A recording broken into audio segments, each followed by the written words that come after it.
Hey guys, this is more of an unscripted video. I wanted to showcase one or two replays I have gotten out of playing White Forest the last couple of days on Dueling Book. And in general, I have been mainly testing without Fiend Smith because, as you know, I do not own the cards. And the results have been fairly decent. I've also played against some fairly strong players like Kevin Cotter or something. And the better I got with the deck, the more wins I could consistently get out of it. And it's mainly also due to your opponents misplaying because they do not know what exactly your deck is up to. But before we go into the replays, we can go over some deck lists that I've been working with just to be testing around. Also, just saying that it's not only been nice to me, the deck, I've also had some fairly rough testing with some friends. If we look here, this is a testing session against Malice, and pretty much every time I lost the dice roll, I lost the game. And that is because Malice is a very rough matchup, and it is probably worth to overside against it. And also, this, for example, was testing against Malice, and it was also, again, dice roll, dice roll, dice roll. And every time I won the dice roll, which in this case was, again, ones, I won the game. But otherwise, you just lose the game against Malice. But the rest of the matchups were not really against Malice and more against Ryzeal variants. And against the Ryzeal variants, my deck building has been proven to be fairly decent. Let's go over the deck lists I've been testing. This is what I am currently up to. Um, we are still on board breakers, or to be honest, more like back on board breakers.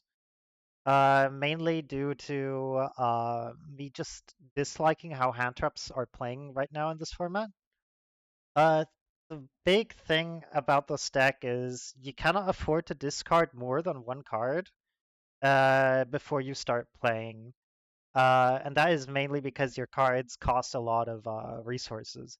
So what is like most ideal for this deck is you throw one hand trap that says, okay, you're not going to build a full board, and then you keep the rest of your hand for board breakers, and just break whatever they have left their turn on, which is usually a half board if you consider something like Drone Lockbird or Imperm against Duo Drive. And then you just come and like go normal summon Sylvie, super poly the detonator. Because if you hand trap Ryzeal correctly, they never have the Eclipse Twins live on their detonator. And then you can just freely super poly or Book of Eclipse it without any issue. And that's mainly how this deck breaks the Ryzeal board. Otherwise, Malice still, of course, is a rough matchup, but only if you go second into it. So what you're going to do is you're going to go first. And the third thing that is very nice about this list is that it is less vulnerable to Dweller Pass. That means you can still kind of do something under Dweller, which is in itself good enough. That is like the main reason why there are two reasons why I don't like Fiendsmith specifically. First of all, the money, and second of all, it limits your deck building to basically you always do Fiendsmith stuff, and you're not allowed to go on to other tech choices. Specifically, in our case, Super Poly and Ultimate Slayer. Your deck, extra deck is very limited. Also, it doesn't allow you to play like Saint Azamina or Moa Regina unless you like give up certain things in your extra deck.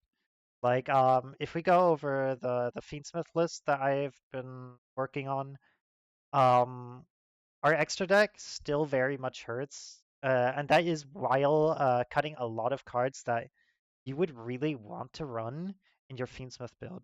Like we had to cut Saint Azamina. We had to even cut SP Little Knight just to fit in Super Poly if we wanted to play Super Poly. Otherwise, if we do not want to play Super Poly, we would just go ahead, put in the SP, put an Agnum Day in here or a Typhon, and then play another board breaker. But that also still limits your extra deck because we still cannot play the Dweller, and the Dweller is fairly insane. The third build that I've been testing is more of a hand trap inspired build because one of my testing colleagues always says you should main Crossout in this deck, and I hate Crossout, but he kind of has a point because this deck folds to draw very hard. Like it's very comparable to how Lancia affects Malice, maybe even stronger than that, because Droll just randomly stops your turn if you get drolled on certain things. And like even something like Draw Phase Wanted still loses to Droll because you mainly pass on one negate. That's it. It's really rough. It's really rough. So that is why like Crossout seems to be kind of tempting. But the thing that is shit about Crossout is that you have to play the targets, and because we want to play as many targets as possible, our deck building is a little rough, like one Fuva loss or something. We could, of course, play more non-engine or something like that, and then say, okay, yeah, right. Let's play 3 Fuva loss, 3 Ash, 3 Imperm, 1 Nib, 1 Veiler, because we can search the Veiler. But that like that goes against the game plan of White Forest, which is like discard a lot of cards, gain value back, and then continue your plays like that. And it is still very potent, specific, especially when your opponent does not know what you are exactly up to. And I'll be showcasing it in a replay just a second. So yeah, my current main list is the Sport Breaker list that I have been testing. About the instant fusion, this is a tech choice that I have been testing mainly to try. It can do two things. So first of all, if you open instant fusion plus LZ Azamina of the White Forest, or if you open like normal LZ and instant fusion and another spell, you still have full combo because you can just normal summon the LZ and then special summon Shirozo, and that's how you get a tuner plus non-tuner to synchro for a level 6. From there on, you can like just search Azamina LZ or normal LZ or whatever you need.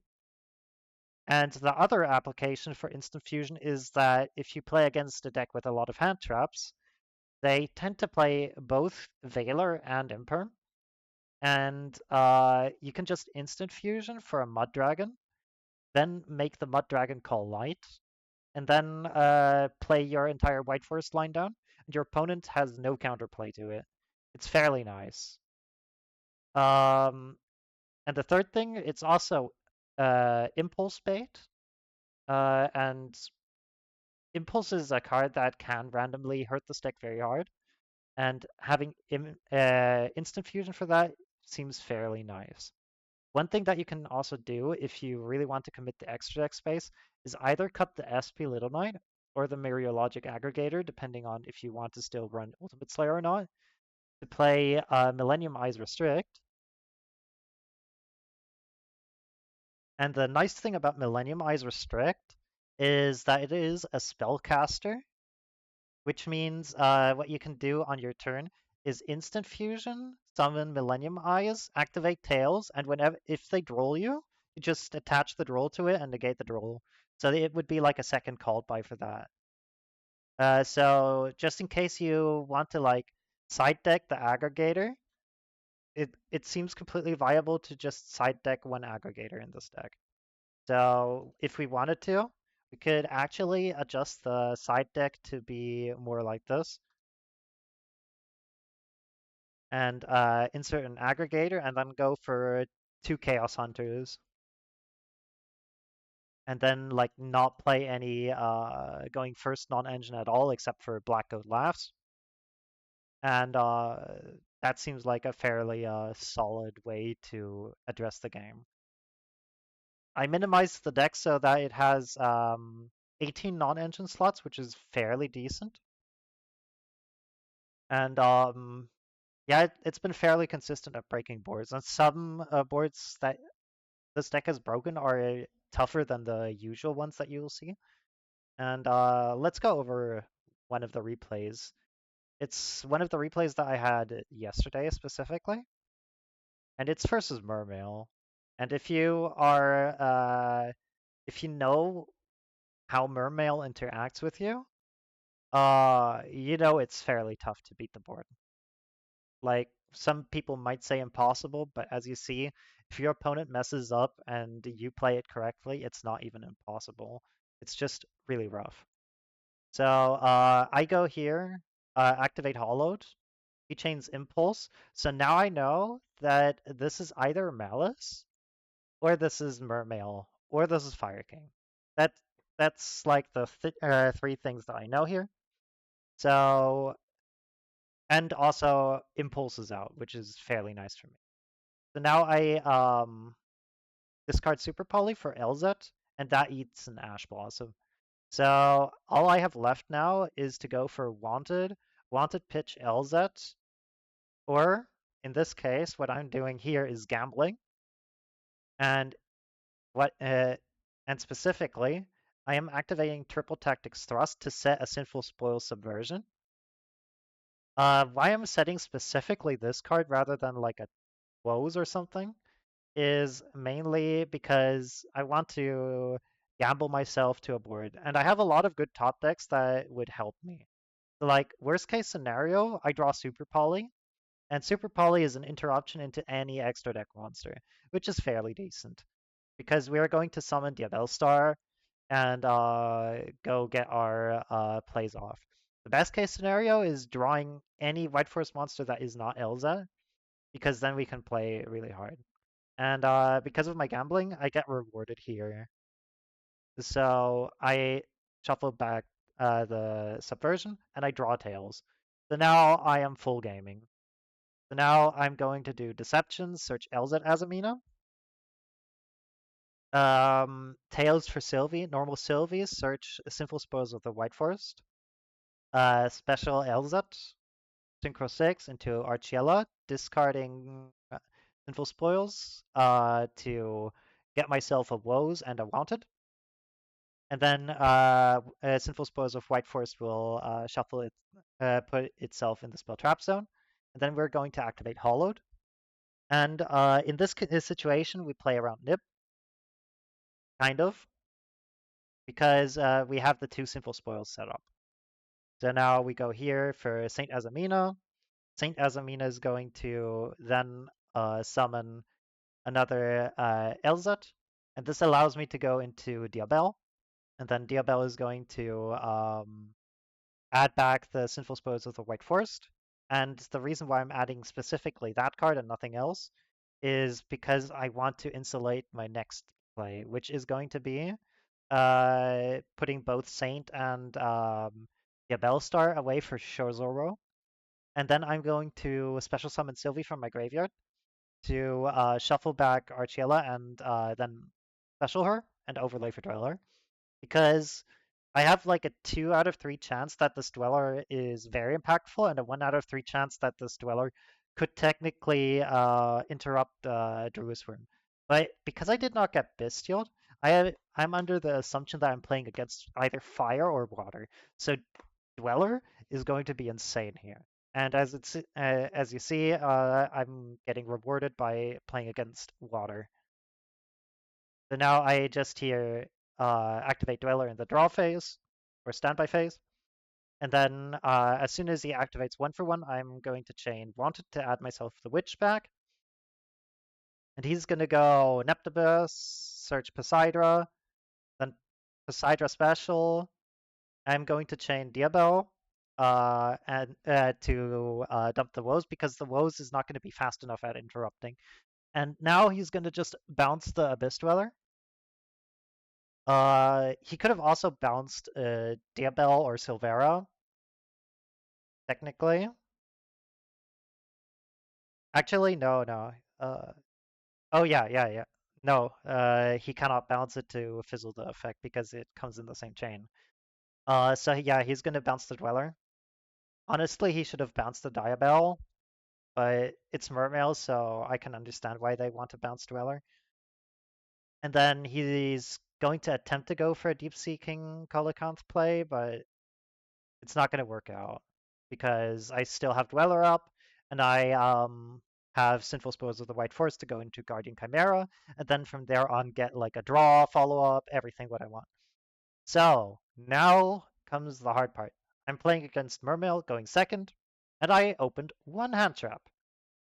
Conveniently for him, he opened Deep Sea Minstrel and a way to discard. So this is technically what other people would say a lost game.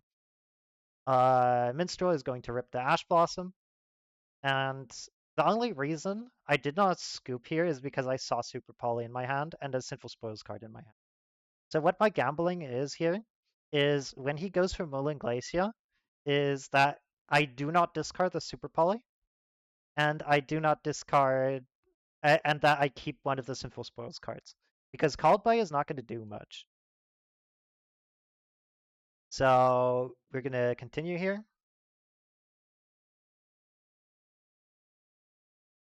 And we're going to watch this unskippable cinematic while I drink my coffee.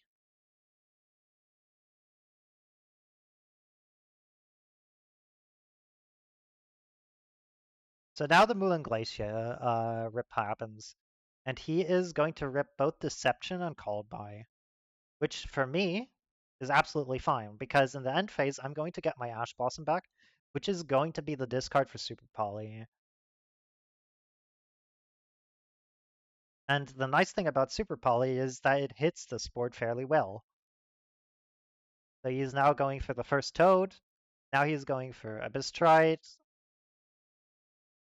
He's going for Gaios. So now he has Gaios to negate my entire field.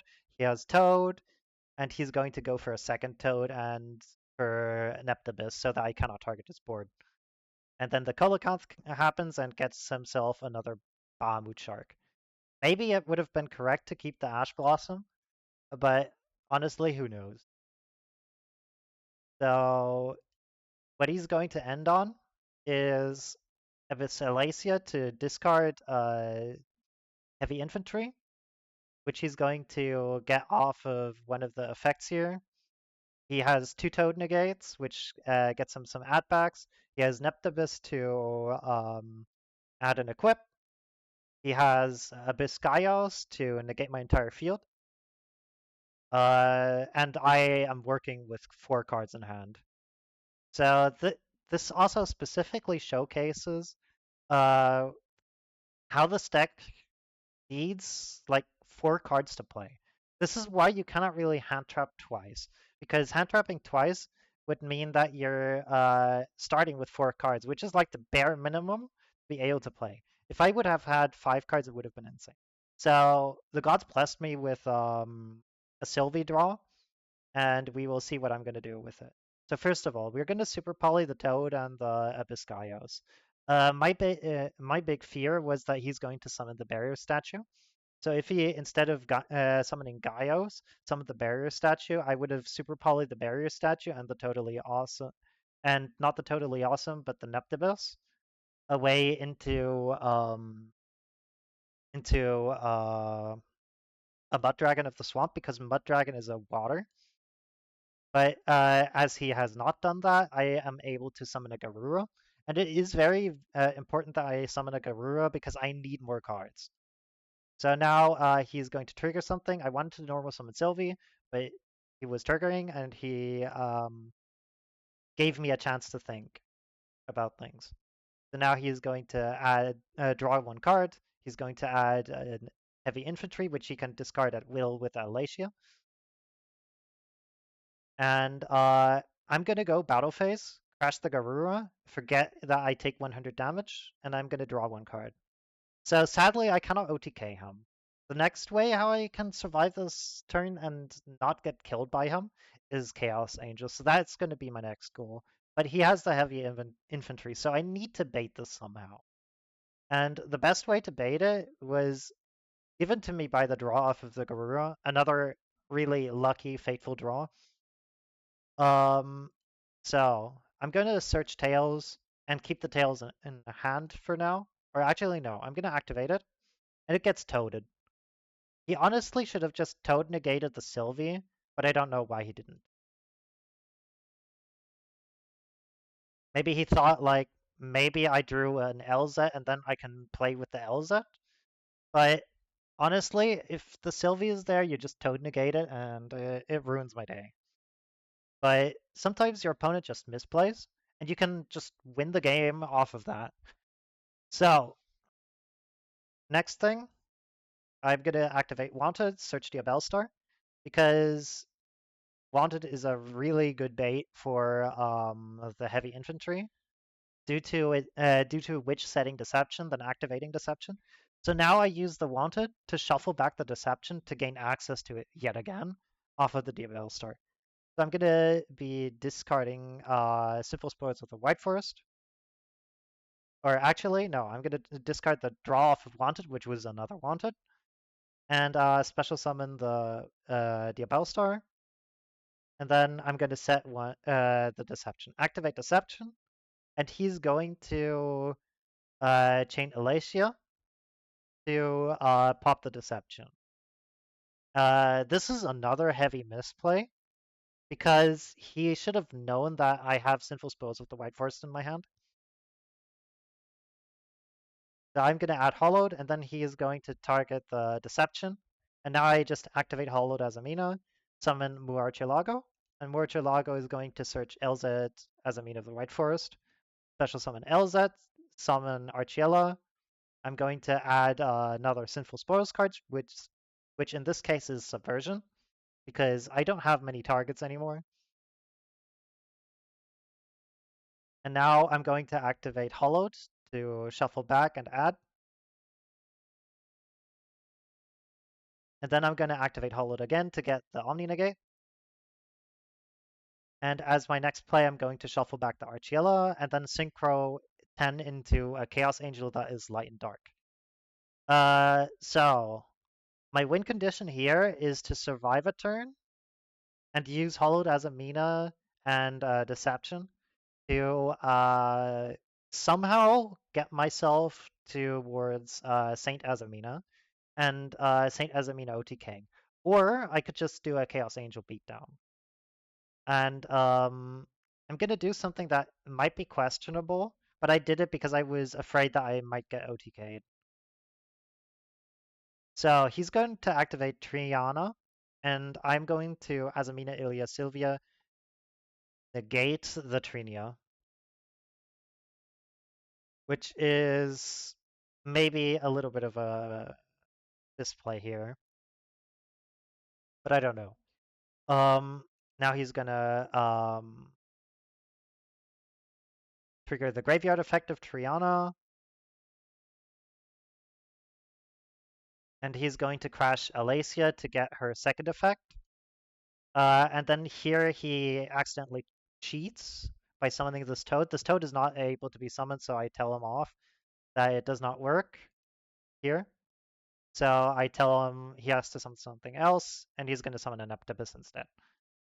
So now Poseidra is coming. And then he's going for Poseidra Abyss, but Poseidra Abyss does not do anything here, except for, like, say that I cannot kill him. And then he sets one card. Because he's going first, and he accidentally revealed a Crossout Designator to me, it is fairly likely that this card is a Nothing Burger, and I don't have to care about it, because I do not play any targets that he probably runs for the Crossout Designator. Except for maybe Droll. But as you see, Droll is not relevant in this context. So now I'm gonna first of all go through my follow-up. I add back Hollowed, and I get a draw off of Wanted by shuffling back the Subversion. The reason why I shuffled back Subversion is because I have Triple Tactics Talents, and there is a slight possibility that he opened an Ash Blossom. So what I'm gonna do now is I'm gonna activate Deception, tributing the Ruchia. And he scoops here, but I didn't know the line just yet, so I'm going to continue the replay here. And I'm adding LZ Azamina of the White Forest, special summoning it, Hollowed Azamina into Morcilago. Morcilago is going to add me Sinful Spoils card, which is going to be a wanted. And right here, I have game. And it is because I have Elza Azamina as the White Forest. So what I'm going to do here is I'm going to fusion off both the Chaos Angel and the Morcilago into a Saint Azamina. And then I would use Saint Azamina to summon my second copy of Elza Azamina of the White Forest. And then I ram for 9,000 damage into Poseidon Abyss, which is fairly funny, first of all, and also a very clean way how to kill somebody through floating effects, bustials, etc., etc. I took a little bit of time to find the line, but I knew there had to be a line to kill him here, even though it sacrificed a Chaos Angel that was light dark, so it kind of hurt. Uh, Next replay. This one is against Mitsurugi. I'm gonna go through it a little bit. Game two, I would have won almost the same way I won game two against Mermail, but I made a small misplay. So I'd roll him here, and he goes for Dweller Pass. I don't know why he went specifically for Dweller and not for Detonator, but in this case, I would have had an out for Detonator because I would have just gone Wanted. But yeah, he just goes Ash to negate the Sylvie. I go Wanted. Wanted gets Diabell Star. Then pitch the Stellar for Diabell Star. Sets Deception. Attack over the Dweller. Attack directly. And then I go for a simple Deception play here.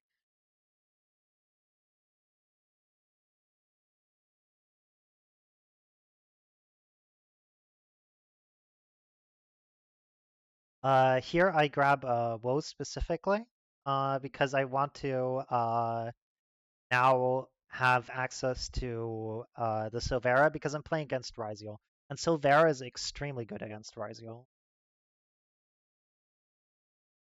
I add back Wanted for follow-up, set 2 cards, so I have a bluff. I Ash the Bonfire. Maybe incorrect, but I think it's good to Ash the Bonfire. So I have now like 2 plays that get myself towards the Silvera, which is fairly nice for me. And he adds himself Node off of the Prosperity. And then, because he specials Node, I am fairly certain that this game is over if I just book it. So that is exactly what I do. And then I get follow-up, book it, kill him next turn. Nothing he can do. Game 2, I open fairly decent again. And this is why like these hand traps are fairly good in this deck. Kind of want to minimize the board that they can go for. And this stroll stops a lot of interaction here. So I'm helping him out here because Dueling Book is a little bit awkward with placements. For example, this stroll specifically stopped the Detonator from being able to be resummoned off of Twins, which is insane. So now I have to play through Unknowns, Amino, and Detonator. And I go here for the Sinful Spoils of Subversion to bait something. And as far as I know, he interacted the worst possible way, which is activating prayers to tribute the Amino. He should have just used the Amino effect to force me to discard, because the entire situation for me is kind of shit.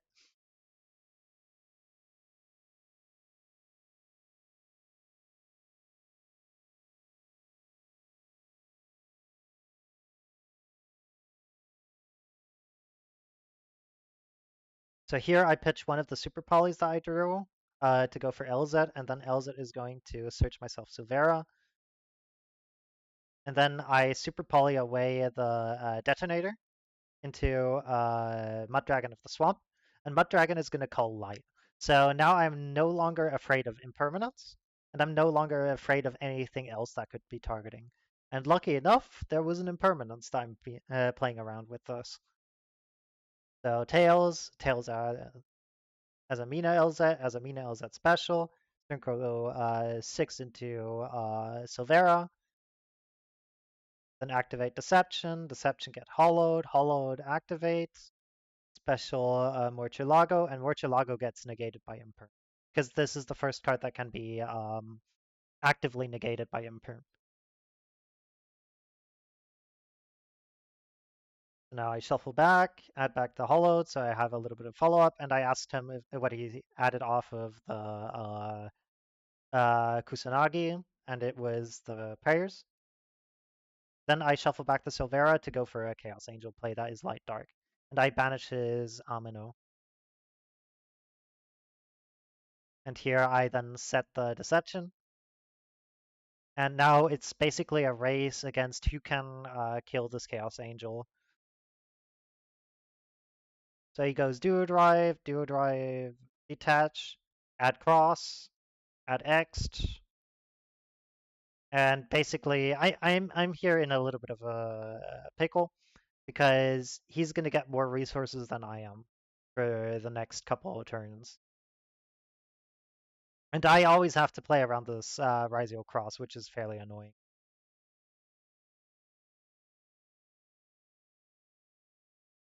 And the thing is, he technically has a win condition here. He just has to summon a second Duro Drive, and then he can just beat me down. Or he has to draw an Imperm. So I attack over the Duo Drive, and then he goes like this. And then Ice Ryzeal, summon, search, overlay into Dugaris. In my opinion, that was the incorrect play. He should have just gone for another Duo Drive and then used the Duo Drives to run over my Chaos Angel.